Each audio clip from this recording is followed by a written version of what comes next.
Our Hunger Free San Diego Advisory Board has been meeting since 2016, and we have, over the years, agreed upon a lot of different metrics and methodologies, which we've continued to hone and improve so that we as a collective can understand our collective progress towards ending hunger. So we step out of our individual organizations and we come to the table to look at the big picture and how everything we're doing interrelates. Next slide. One of the most important things that we do for our partners is to provide research and information.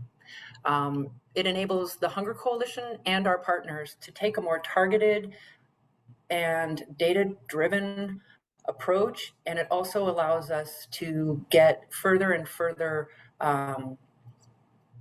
to hone in, how do I want to say, more and more precise with our efforts when we're talking about advancing equity.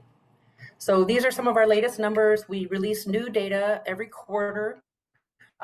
There is no information on hunger and nutrition insecurity available that is more up to date than what we provide. So right now, I'm not going to talk a lot about the issues and going into the rates and that kind of thing, but I will just say that nutrition insecurity is holding steady in San Diego County. These numbers indicate total need.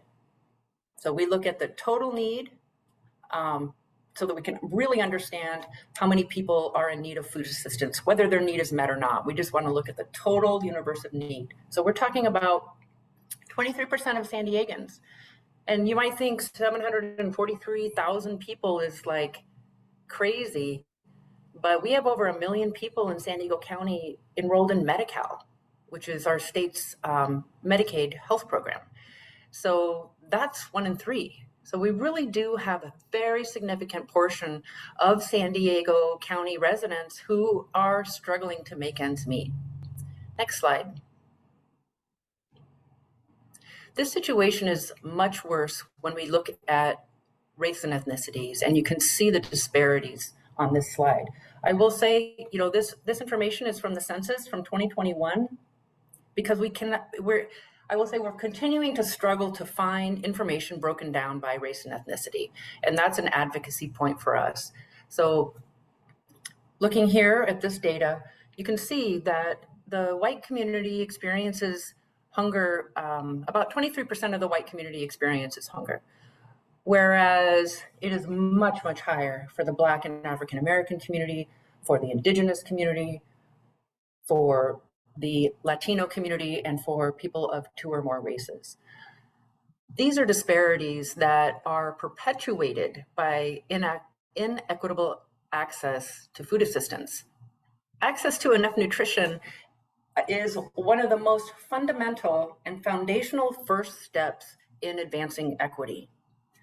So that is why we are honed in on making sure everyone can eat, and that is why we are going to be, that's why we focus on BIPOC communities in our region. Next slide. I'm going to go show you a few of the maps. So we provide nutrition insecurity maps. We show it by the number of people, like the one on the left. We show it by the percentage of people.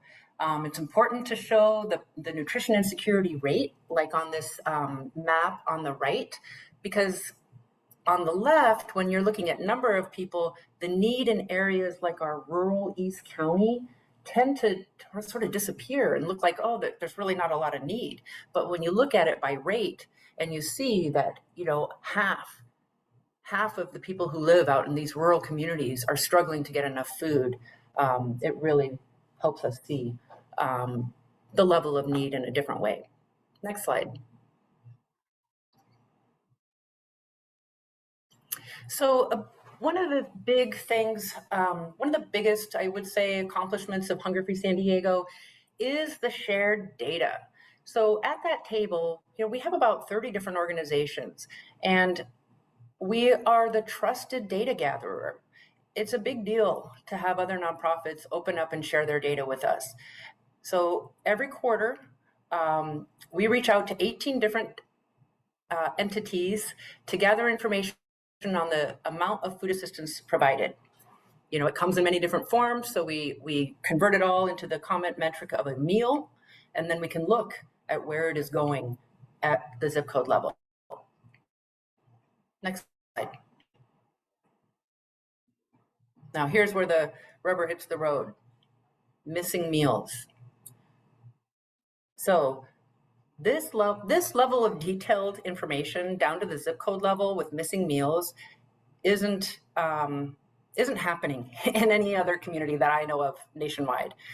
We are recognized by the National Hunger-Free Communities Network as one of the top hunger-free communities in the nation for our methodologies and our collaborative tables and the best practices that come out of our organization, something that we're super proud of. And we would not be able to do any of that without all of you supporters and board members and other volunteers who have joined us today. So thank you. This is your accomplishment as well. Next slide. Actually, could you stay here for 1 second? Will you go back to that? Just want to give you a quick example of how our partners use this data. Our 2 food banks sat down with our data, because we also, we'll give it to everybody in a data file to look at where are they overlapping and where are they underserving, so that we can divide and conquer. And that's really what this whole Hunger Free San Diego effort is about. Let's all come together, coordinate our efforts, leverage each other's efforts, and row our boats in the same direction. Next slide. One of our newer data products, thanks to some funding from our Board of Supervisors, is these quarterly data dashboards.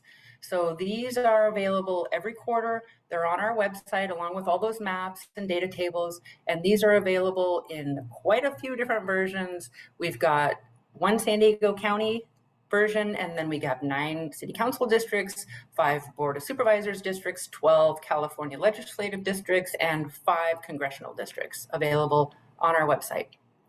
New slide.